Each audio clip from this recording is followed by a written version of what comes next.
the secretary tweeted about members of the political opposition in Venezuela and this rescue operation, in his words, and that those individuals were welcomed into the United States. There's been some consternation about a handful of Americans still detained in Venezuela, American citizens.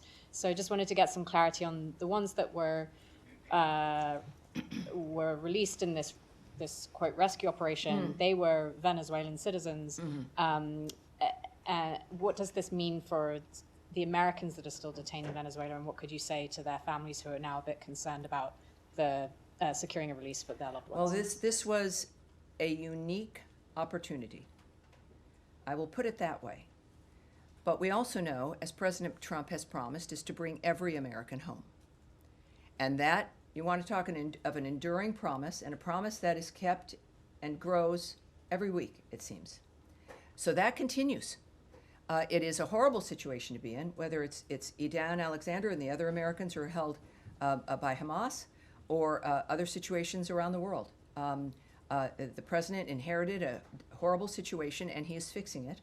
So this is, for the messaging of what Americans have been appropriately happy about, is the fact that when President Trump said we're going to bring every American home, he meant it, and there's action all the time about that, indicating that that is not just a slogan.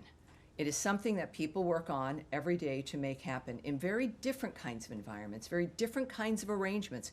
This case was an extraction.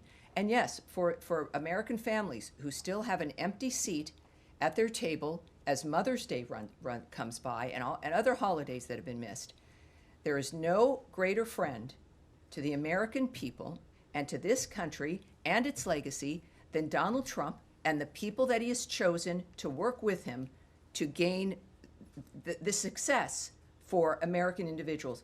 Literally, the forgotten man and woman was the framework America was dealing with, but we won't let that happen, not only here at home, but abroad. So those families, certainly our hearts and prayers go with them, but so does the power of the American government and the commitment of Donald Trump. And that is something that will make the difference. That's what I can say to them.